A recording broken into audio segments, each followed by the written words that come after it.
Praise the lord, praise the lord. ದೇವರ ಮಕ್ಕಳೇ, praise the lord. ಈ ಸಬ್ಬ ದಿನಕ್ಕಾಗಿ ಸ್ತೋತ್ರ. ದೇವರು ನಿಮ್ಮನ್ನು ಎಲ್ಲರನ್ನು ಆಶೀರ್ವದಿಸಲಿ. ನೋಡುವವರನ್ನು, ನಿಮ್ಮ ಕುಟುಂಬಗಳನ್ನು ದೇವರು ಖಂಡಿತವಾಗಲೂ ಆಶೀರ್ವದಿಸ್ತಾರೆ.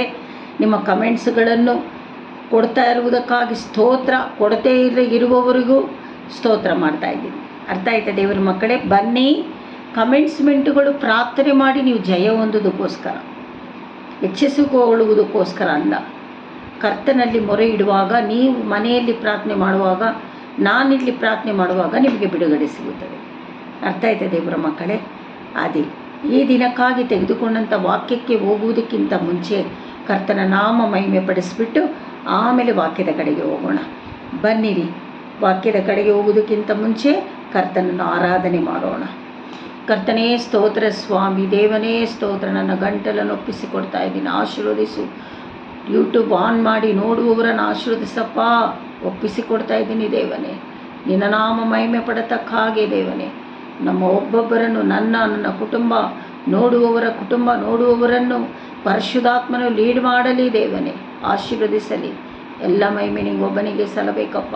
ಈ ಹಾಡು ನಿನ್ನ ಆರಾಧನೆ ಆಗಿ ನಿನ್ನ ನಾಮ ಮಹಿಮೆ ಪಡಿಸುವುದಕ್ಕೆ ಸಲ್ಲಿಸ್ತಾ ಇದ್ದೀನಪ್ಪ. ಆಶೀರ್ವದಿಸು, ಆಶೀರ್ವದಿಸು ದೇವನೇ. ಗೊತ್ತಿರುವವರು ನನ್ನ ಜೊತೆಯಲ್ಲಿ ಆಡ್ರಿ. ಹಲ್ಲೆಲೂಯಾ. ಸ್ತೋತ್ರ ಸ್ತೋತ್ರ ಸ್ತೋತ್ರ. ಎಲ್ಲ ಒಳ್ಳೆಯದೇ ಆಗುವುದು ದೇವಾ, ನಿನ್ನ ಪ್ರೀತಿಸಿದ ನನಗೆ. ಅಪ್ಪ, ಎಲ್ಲ ಒಳ್ಳೆಯದೇ ಆಗುವುದು ದೇವಾ, ನಿನ್ನ ಪ್ರೀತಿಸಿದ ನನಗೆ. ಕಣ್ಣು ಕಾಣಲಿಲ್ಲ, ಕಿವಿ ಕೇಳಲಿಲ್ಲ, ಮನಸ್ಸು ಊಹಿಸಲಿಲ್ಲ ನೀ ನನಗಾಗಿಟ್ಟಿರಲು. ಕಣ್ಣು ಕಾಣಲಿಲ್ಲ, ಕಿವಿ ಕೇಳಲಿಲ್ಲ, ಮನಸ್ಸು ಊಹಿಸಲಿಲ್ಲ ನೀ ನನಗಾಗಿಟ್ಟಿರಲು. ಎಲ್ಲ ಒಳ್ಳೆಯದೇ ಆಗೋದು ದೇವಾ, ನಿನ್ನ ಪ್ರೀತಿಸಿದ ನನಗೆ. ಹೌದಪ್ಪ, ನೀನೇನೇ ಮಾಡಿದರೂ ದೇವನೇ, ನಮ್ಮ ಎಲ್ಲರನ್ನು ಒಪ್ಪಿಸಿಕೊಡ್ತಾ ಇದ್ದೀನಪ್ಪ. ಎಲ್ಲ ಒಳ್ಳೆಯದಕ್ಕಾಗಿ ನೀನು ಮಾಡ್ತಾ ಇದ್ದೀಯಪ್ಪ. ನಿನ್ನ ನಾಮ ಮಹತ್ವ ಪಡಲಿ ಕರ್ತಾವೆ. ಈ ಸಂದೇಶದಲ್ಲಿ, ನಿನ್ನ ಜೀವವುಳ್ಳ ವಾಕ್ಯದಲ್ಲಿ, ಈ ಹಾಡಿನಲ್ಲಿ ದೇವನೇ, ವಾಕ್ಯವಾಗಲಿ ಹಾಡಾಗಲಿ ಆರಾಧನೆಯಾಗಿ ನಿನ್ನ ನಾಮ ಮಹಿಮೆ ಪಡತಕ್ಕಾಗಿ ಸಲ್ಲಿಸ್ತಾ ಇದ್ದೀವಪ್ಪ. ಆಶೀರ್ವದಿಸು, ಅನುಗ್ರಹಿಸು. ಎಲ್ಲ ಮಹಿಮೆ ನಿಂಗೊಬ್ಬನಿಗೆ ಸಲ್ಲಬೇಕು, ನನ್ನ ಜೀವವುಳ್ಳ ತಂದೆಯೇ. ಆಮೇನ್, ಆಮೇನ್. ಬನ್ನಿರಿ ದೇವರ ಮಕ್ಕಳೇ, ಈ ದಿನ ತೆಗೆದುಕೊಂಡಂಥ ವಾಕ್ಯ, ಕೋರೇಶನನ್ನು ಕರೆದ ಯಾವ ರೀತಿಯಲ್ಲಿ ಕರೆದರು ದೇವರು ಎಂದು ನಾವು ಓದಿಕೊಳ್ಳುತ್ತೇವೆ. ನೋಡಿ, ನನ್ನನ್ನು ನಿಮ್ಮನ್ನು ಕರೆದ ಉದ್ದೇಶ ಏನೆಂದು ನಮಗೆ ಗೊತ್ತಿಲ್ಲ. ಆದರೆ ಕೋರೇಶನನ್ನು ಕರೆದ ಉದ್ದೇಶವನ್ನು ನಾವು ಓದಿಕೊಳ್ಳುವಾಗ ದೇವರು ನಿಮ್ಮೊಟ್ಟಿಗೆ ಮಾತನಾಡಲಿ ಅಂತ ನನ್ನ ಪ್ರಾರ್ಥನೆ. ನನ್ನೊಟ್ಟಿಗೆ ಮಾತನಾಡಲಿ. ಅರ್ಥ ಆಯ್ತಾ ದೇವರ ಮಕ್ಕಳೇ? ಬನ್ನಿರಿ ಓದಿಕೊಳ್ಳೋಣ. ಐಶಾಯ 45 ತೆಗಿರಿ. ಐಶಾಯ 45 ಬರೆದಿಟ್ಕೊಂಡು ತೆಗಿರಿ. 1-7 ಓದಿ ಧ್ಯಾನ ಮಾಡೋಣ. ಬನ್ನಿ, ಐಶಾಯ 45 1-7. ಈಗ 1, 2, 3 ಓದಿಕೊಳ್ಳೋಣ. 1, 2. ಯೆಹೋವನು ಯಾವನ ಕೈ ಹಿಡಿದು ಯಾವನೆದುರಿಗೆ ಜನಾಂಗಗಳನ್ನು ತುಳಿದು ರಾಜರ ನಡುಕಟ್ಟನ್ನು ಬಿಚ್ಚಿ ಯಾವನ ಮುಂದೆ ಬಾಗಿಲು ಹೆಬ್ಬಾಗಿಲುಗಳನ್ನು ತೆರೆದು ಮುಚ್ಚಲಿಸನೋ, ತಾನು ಅಭಿಷೇಕಿಸಿದ ಕೋರೇಶನಿಗೆ ಈಗನ್ನುತ್ತಾನೆ. ಯಾರನ್ನ ನಾನು ಬಾಗಿಲನ್ನು ಮುಚ್ಚಿಬಿಟ್ಟಿದ್ದೀನೋ ಆ ಕೋರೇಶನ ಹತ್ರ ನಾನು ಮಾತಾಡ್ತಾ ಇದ್ದೀನಿ ಅಂತ ದೇವರು ಹೇಳ್ತಾ ಇದ್ದಾರೆ. ಒಂದು ವೇಳೆ ನಿಮ್ಮ ಬಾಗಿಲುಗಳು ಮುಚ್ಚಿದೆಯಾ? ಆಶೀರ್ವಾದದ ಬಾಗಿಲು, ಸೌಖ್ಯದ ಬಾಗಿಲು, ಅನಾರೋಗ್ಯದಿಂದ ಬಿದ್ದಿದ್ರೆ ನಿಮಗೆ ಸೌಖ್ಯ ಲಭಿಸಬೇಕಾ? ಈ ದಿನ ಬಾಗಿಲು ತೆಗಿತಾರೆ. ಕಾಲೇಜಿನಲ್ಲಿ ಸೀಟ್ ಸಿಕ್ಕಿಲ್ಲ ಅಂತ ಮಕ್ಕಳು ಯಾರಾದರೂ ನಿಮ್ಮ ಕುಟುಂಬದಲ್ಲಿ ಇದ್ದಾರಾ? ಅವರಿಗೂ ಬಾಗಿಲು ತೆರೆಯಲು ಶಕ್ತನಾಗಿದ್ದಾರೆ ನಮ್ಮ ದೇವರು. ಬನ್ನಿರಿ, ಮುಂದೆ ಕೋರೇಶನ ಹತ್ರ ಏನು ಮಾತಾಡ್ತಾ ಇದ್ದಾರೆ ಅಂತ ನಾವು ಓದಿಕೊಳ್ಳೋಣ. ಅರ್ಥ ಆಯ್ತಾ ದೇವರ ಮಕ್ಕಳೇ? ನಾನು ನಿನ್ನ ಮುಂದೆ ಹೋಗಿ ಯಾರ ಮುಂದೆ? ಕೋರೇಶನ ಮುಂದೆ, ನಮ್ಮ ಮುಂದೆ. ನಾನು ನಿನ್ನ ಮುಂದೆ ಹೋಗಿ ದಿಣ್ಣೆಗಳನ್ನು ಸಮ ಮಾಡುವೆನು, ಏನೇನು ತಡೆಗಳಿತ್ತೋ ಅದನ್ನೆಲ್ಲ ತೆಗೆದಾಕ್ಬಿಡ್ತೀನಿ ಅಂತ. ತಾಮ್ರದ ಕದಗಳನ್ನು ಒಡೆದು ಕಬ್ಬಿಣದ ಅಗುಳಿಗಳನ್ನು ಮುರಿದು ಬಿಡುವೆನು.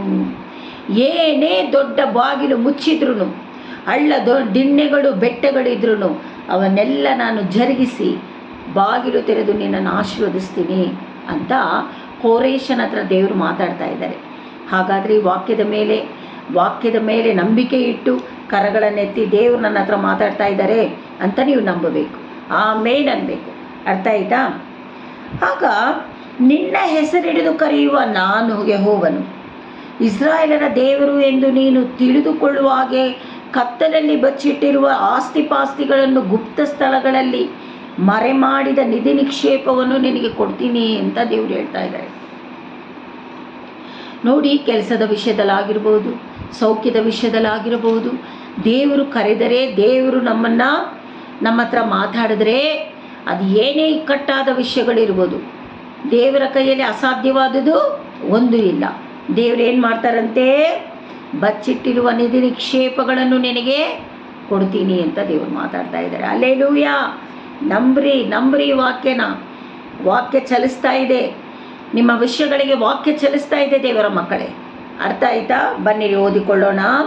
ನನ್ನ ಸೇವಕನಾದ ಯಾಕೋಬಿಗಾಗಿ ನಾನು ಆದುಕೊಂಡ ಇಸ್ರಾಯೇಲಿಗಾಗಿ ಹೆಸರಿಡಿದು ನಿನ್ನನ್ನು ಕರೆದಿದ್ದೇನೆ. ನೀನು ನನ್ನನ್ನು ಅರಿಯುವನಾಗಿದ್ದರೂ ನಿನಗೆ ಬಿರುದನ್ನು ದಯಪಾಲಿಸಿದ್ದೇನೆ. ನಾನೇ ಯೆಹೋವ, ಇನ್ನು ಯಾವನೂ ಅಲ್ಲ, ನಾನು ಹೊರತು ಯಾವ ದೇವರು ಇಲ್ಲ. ನೀನು ನನ್ನನ್ನು ಅರಿಯದವನಾಗಿದ್ದರೂ ನಿನಗೆ ನಡುಕಟ್ಟುವೆನು. ಯಾರಾದರೂ ಅನ್ಯ ಜನಗಳಿದ್ದೀರಾ? ಕೋರೇಶನು ದೇವರನ್ನು ನಂಬದೇ ಇರುವವನು. ಅವನ ಹತ್ರ ದೇವರು ಮಾತನಾಡಿ ಬ್ಲೆಸ್ಸಿಂಗ್ ಮಾಡ್ತಾ ಇದ್ದಾರೆ. ಅರ್ಥ ಆಯ್ತಾ? ನಾನೇ ಯೆಹೋವನು, ನಾನೇ ದೇವರು, ನನ್ನ ಹೊರತು ಬೇರೆ ದೇವರಿಲ್ಲ. ದೇವರಲ್ಲಿ ಮಾತಾಡ್ತಾ ಇದ್ದಾರೆ ದೇವರ ಮಕ್ಕಳೇ. ಮೂಡಲಿಂದ ಪಡುವಳ ತನಕ ಇರುವವರೆಲ್ಲರೂ ಇದನ್ನು ನೋಡಿ, ನನ್ನ ವಿನಃ ಯಾರೂ ಇಲ್ಲ, ನಾನೇ ಯೆಹೋವನು, ಇನ್ನು ಯಾವನೂ ಅಲ್ಲ. ನಾನು ಬೆಳಕಿಗೂ ಕತ್ತಲಿಗೂ ಸೃಷ್ಟಿಕರ್ತನು, ಮೇಲನ್ನು ಕೇಡನ್ನು ಬರಮಾಡುವವನು, ಈ ಸಮಸ್ತ ಕಾರ್ಯಗಳನ್ನು ನಡೆಸುವ ಯೆಹೋವನು ನಾನೇ ಎಂದು ತಿಳಿದುಕೊಳ್ಳುವರು.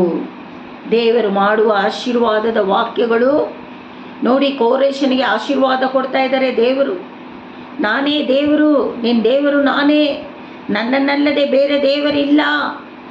ಹಾಗಿರುವಾಗ ನಿನ್ನ ಜನಗಳೆಲ್ಲ ನೋಡಿ, ಓ ಯೆಹೋವ ದೇವರು ಇವರೇ ಅಂತ ತಿಳಿಯುವ ಹಾಗೆ ನಾನು ನಿನ್ನನ್ನು ಆಶೀರ್ವದಿಸಿ ಕಳಿಸ್ತೀನಿ ಅಂತ ದೇವರಲ್ಲಿ ಮಾತಾಡ್ತಾ ಇದ್ದಾರೆ. ಹಾಗಾದರೆ ಪರಿಶುದ್ಧಾತ್ಮ ನಮ್ಮನ್ನು ಕೈ ಹಿಡಿದು ನಡೆಸಲು ಶಕ್ತನಾಗಿದ್ದಾನೆ. ದೇವರ ಮಕ್ಕಳೇ, ವಾಕ್ಯಗಳನ್ನು ನಂಬಿ ಪಟ್ಟಾಗಿ ಹಿಡ್ಕೊಂಡು ಪ್ರತಿದಿನ ನೀವು ಆ ವಾಕ್ಯವನ್ನು ಇಟ್ಟು ಪ್ರಾರ್ಥಿಸಬೇಕು. ಖಂಡಿತವಾಗಲು ನಿಮ್ಮ ವಿಷಯಗಳು ಏನಿದೆ ನನಗೆ ಗೊತ್ತಿಲ್ಲ, ನಿಮಗೂ ದೇವರಿಗೂ ಸಂಪರ್ಕ, ಅದು ನನಗೂ ದೇವರಿಗೂ ಮಾತ್ರ. ನಮ್ಮ ವಿಷಯಗಳಿಗೆ ನಾವು ವಾಕ್ಯಗಳನ್ನು ಇಟ್ಟು ಪ್ರಾರ್ಥನೆ ಮಾಡಬೇಕು. ಅರ್ಥ ಆಯ್ತಾ? ನಿಮ್ಮ ಅವಶ್ಯಕತೆಗಳನ್ನೆಲ್ಲ ದೇವರು ಖಂಡಿತವಾಗಲೂ ನೆರವೇರಿಸಿಕೊಡ್ತಾರೆ. ಈ ವಾಕ್ಯದ ಪ್ರಕಾರವಾಗಿ ನಿಮ್ಮನ್ನು ಆಶೀರ್ವದಿಸಲಿ ಅಂತ ಪರಲೋಕ ತಂದೆ ಹತ್ರ ನಾನು ಬೇಡ್ಕೊಳ್ತಾ ಇದ್ದೀನಿ. ನನ್ನನ್ನು ದೇವರು, ನನ್ನ ಕುಟುಂಬವನ್ನು, ನಿಮ್ಮ ಕುಟುಂಬವನ್ನು ಆಶೀರ್ವದಿಸ್ತಾರೆ. ನಂಬಿರಿ ದೇವರ ಮಕ್ಕಳೇ. ಅರ್ಥ ಆಯ್ತಾ? ಹಾಗಾದರೆ ನೋಡಿ, ಅದೇ ಐಶಾಯ 45:13 ಓದಿಕೊಳ್ಳೋಣವೇ? ಅದೇ ಐಶಾಯ, ಕೆಳಗಡೆ ಬನ್ನಿ. ಕೆಳಗಡೆ 13ರಲ್ಲಿ ದೇವರು ಏನು ಮಾತಾಡ್ತಾ ಇದ್ದಾರೆ ಅಂದರೆ, ಗುಣಗುಟ್ಟುವವರನ್ನು ನಾನು ಖಂಡಿಸ್ತೀನಿ. ಈಗ ನೀವು ವಾಕ್ಯ ಕೇಳ್ತಾ ಇದ್ದೀರಾ ದೇವರ ಮಕ್ಕಳೇ. ಇದರಲ್ಲಿ ಓ ದೇವ್ರು ಏನು ಮಾಡ್ತಾರೆ, ಆಗೋಯ್ತು, ಇನ್ನೇನು ಮಾಡೋಕ್ಕಾಗಲ್ಲ, ಆಗೋಯ್ತು, ಕೊನೆ ಆಗೋಯ್ತು, ಇನ್ನು ಅಷ್ಟೇ ಅಂತ ಯೋಚನೆ ಮಾಡಿಕೊಂಡಿರುವವರಿಗೆ ಈ ವಾಕ್ಯ ಬೇಡ. ದೇವರ ಮಕ್ಕಳೇ, ನಿನ್ನ ಪರಿಸ್ಥಿತಿ ಏನೇ ಆಗಿದರೂ ದೇವರು ಅಲ್ಲಿಂದ ಎತ್ತಲು ಸಾಧ್ಯ. ಅರ್ಥ ಆಯ್ತಾ? ಬನ್ನಿ 13ರಲ್ಲಿ ಕೆಳಗಡೆ 45:13 ನಾವು ಓದಿಕೊಳ್ಳೋಣ. ನಾನು ಕೋರೇಶನನ್ನು ಧರ್ಮೋಪದೇಶದಿಂದ ಉನ್ನತಿಗೆ ತಂದು ನೇಮಿಸಿದ್ದೇನೆ. ಅವನ ಮಾರ್ಗಗಳೆಲ್ಲ ಸರಾಗ ಮಾಡುವೆನು. ಅವನು ನನ್ನ ಪಟ್ಟಣವನ್ನು ತಿರುಗಿ ಕಟ್ಟಿ ಕ್ರಯವನ್ನಾಗಲಿ ಬಹುಮಾನವನ್ನಾಗಲಿ ಕೇಳಿಕೊಳ್ಳದೆ ಸೆರೆಯಾದ ನನ್ನ ಜನರನ್ನು ಬಿಡುಗಡೆ ಮಾಡುವನು ಎಂದು ಸೇನಾಧೀಶ್ವರನಾದ ಯೆಹೋವನು ಅನ್ನುತ್ತಾನೆ.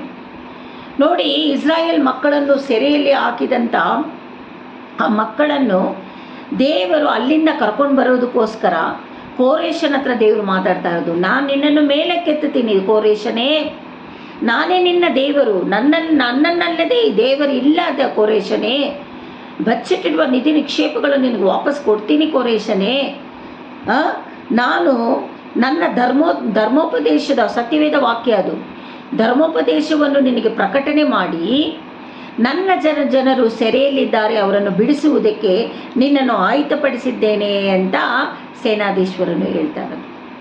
ಅರ್ಥ ಆಯ್ತಾ? ದೇವ್ರು ನೋಡಿ ತನ್ನ ಮಕ್ಕಳನ್ನು ಕೈ ಬಿಡೋದಿಲ್ಲ. ಅರ್ಥ ಆಯ್ತಾ? ಎಷ್ಟು ಗುಣಗುಡ್ತಾ ಇದ್ರು ಗೊತ್ತಾ ಇಸ್ರಾಯೇಲ್ ಮಕ್ಕಳು? ದೇವ್ರು ಬಿಟ್ರ ಅವ್ರನ್ನ? ಇಲ್ಲ ಮಕ್ಕಳೇ, ಕೋಪ ಮಾಡಿಕೊಳ್ಳುವ ದೇವರಲ್ಲ, ಮಾಡಿಕೊಳ್ತಾರೆ ನನಗೆ ಗೊತ್ತು, ಶಿಕ್ಷೆನೂ ಕೊಡ್ತಾರೆ ನನಗೆ ಗೊತ್ತು.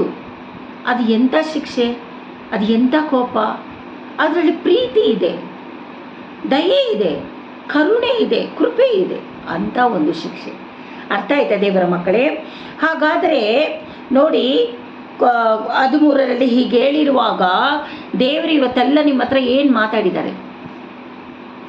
ಮಾತಾಡಿದ್ದಾರೆ ಅದನ್ನೆಲ್ಲ ನೀವು ಬರೆದಿಟ್ಕೊಂಡು ವಾಕ್ಯಗಳ ನಂಬಿಕೆಯಿಂದ, ಈ ನಿಮಿಷದಿಂದ ನಂಬಿಕೆಯಿಂದ ದೇವರು ನನಗೆಲ್ಲವನ್ನು ಮಾಡಿಕೊಟ್ಟು ಕೋರೇಶನಿಗೆ ಪ್ರಸನ್ನತೆ ಮಾಡಿ, ನಾನು ದೇವರು ಅಂತ ಹೇಳಿದಂಥ ದೇವರಲ್ಲವಾ ನನ್ನ ದೇವರು, ನನ್ನ ಅವಶ್ಯಕತೆಗಳು, ನನ್ನ ಕಷ್ಟ, ನನ್ನ ಅನಾರೋಗ್ಯ ವಾಸಿ ಮಾಡೋದಕ್ಕೆ, ಕಟ್ಟೋದಕ್ಕೆ, ಕುಟುಂಬ ಕಟ್ಟೋದಕ್ಕೆ, ಆಶೀರ್ವಾದ ಕೊಡೋದಕ್ಕೆ, ಇನ್ನು ಏನೇನು ನಿಮ್ಮ ಅವಶ್ಯಕತೆ ಇದೆ ಎಲ್ಲವನ್ನು ಮಾಡೋದಕ್ಕೆ ದೇವರು ಶಕ್ತನಾಗಿದ್ದಾನೆ. ಸಂತೋಷದಿಂದ ನಾವು ಆಲಯಕ್ಕೆ ಹೋಗಬೇಕು. ಅರ್ಥ ಆಯ್ತಾ ದೇವರ ಮಕ್ಕಳೇ? ನೀವೆಲ್ಲರೂ ದೇವರು ನಿಮ್ಮನ್ನು ಆಶೀರ್ವದಿಸಲಿ. ಈ ವಾಕ್ಯ ನಿಮಗೆ ಸಂತೋಷಪಡಿಸಿದೆ ಎಂದು ನಾನು ನಂಬುತ್ತೇನೆ. ಕರ್ತನ ನಾಮ ಮಹಿಮೆ ಪಡಿಸಿ, ಕರಗಳನ್ನೆತ್ತಿ ಕರ್ತನ ನಾಮ ಮಹಿಮೆ ಪಡಿಸಿ. ಅರ್ಥ ಆಯ್ತಾ ದೇವರ ಮಕ್ಕಳೇ? ಬನ್ನಿ ನೋಡಿ, ಕೊನೆಯದಾಗಿ ಆತನ ನಾಮದಲ್ಲಿ ಪ್ರಾರ್ಥಿಸಿ ನಮ್ಮ ಪ್ರಾರ್ಥನೆಯೂ ಒಂದು ಆರಾಧನೆಯಾಗಿ ಆತನನ್ನು ಒಪ್ಪಿಸೋಣ. ಅರ್ಥ ಆಯ್ತಾ? ಕಣ್ಗಳನ್ನು ಮುಚ್ಚಿ ಕೊಟ್ಟಿರುವ ವಾಕ್ಯ ನಿಮ್ಮ ಕುಟುಂಬಗಳಲ್ಲಿ ಚಲಿಸಲ್ಪಡಲಿ, ನಿಮ್ಮ ಅವಸ್ಥೆಗಳಲ್ಲಿ ಚಲಿಸಲ್ಪಡಲಿ, ನಿಮ್ಮ ಒಬ್ಬೊಬ್ಬರಲ್ಲಿ ಚಲಿಸಲ್ಪಡಲಿ ಎನ್ನುವುದೇ ನನ್ನ ಆಸೆ. ಅರ್ಥ ಆಯ್ತಾ? ಕಣ್ಗಳನ್ನು ಮುಚ್ಚಿ ಪರಲೋಕ ತಂದೆಯೇ, ಈ ದಿನ ಕೊಟ್ಟಿರುವಂಥ ವಾಕ್ಯ ಈ ಯೂಟ್ಯೂಬ್ ಆನ್ ಮಾಡಿ ನೋಡುವವರು ಒಬ್ಬೊಬ್ಬರನ್ನು ನೀನು ಆಶೀರ್ವದಿಸಪ್ಪ. ದೇವನೇ, ರಕ್ಷಣೆಗೆ ಬರಬೇಕಾಗಿರುವವರು, ಅನಾರೋಗ್ಯದಲ್ಲಿರುವವರು, ಅವಸ್ಥೆಗಳಲ್ಲಿ ವೇದನೆ ಪಟ್ಟುಕೊಂಡು ನೋಡುವವರು, ಪ್ರತಿಯೊಬ್ಬರಿಗೂ ಬಿಡುಗಡೆ, ಸ್ವಸ್ಥತೆ, ರಕ್ಷಣೆ ಎಲ್ಲವನ್ನು ಕೊಡುವುದಕ್ಕೆ ನೀನು ಸಾಧ್ಯವಾದ ಕಾರ್ಯಗಳು ಯಾವುದೂ ಇಲ್ಲಪ್ಪ, ಎಲ್ಲವೂ ಸಾಧ್ಯನೇ. ಈಗೋ ದೇವನೇ, ನಿನ್ನ ಕರದಲ್ಲಿ ಒಪ್ಪಿಸ್ತಾ ಇದ್ದೀನಪ್ಪ, ನನ್ನನ್ನು, ನನ್ನ ಕುಟುಂಬ ಇವರೆಲ್ಲರನ್ನು ಒಪ್ಪಿಸ್ಕೊಡ್ತಾ ಇದ್ದೀನಿ. ಆಶೀರ್ವದಿಸು, ಅನುಗ್ರಹಿಸು. ಸಂತೋಷದಿಂದ ಆಲಯಕ್ಕೆ ಹೋಗುವುದಕ್ಕೆ ನಮ್ಮನ್ನು ತಗ್ಗಿಸಿ ಒಪ್ಪಿಸ್ತಾ ಇದ್ದೀನಿ. ಆಶೀರ್ವದಿಸು, ಅನುಗ್ರಹಿಸು ಕರ್ತಾವೆ. ಎಲ್ಲ ಮಹಿಮೆ ನಿಂಗೊಬ್ಬನಿಗೆ ಸಲ್ಲರಿ, ನನ್ನ ಜೀವವುಳ್ಳ ತಂದೆಯೇ. Amen, amen. Hallelujah, hallelujah. God bless you.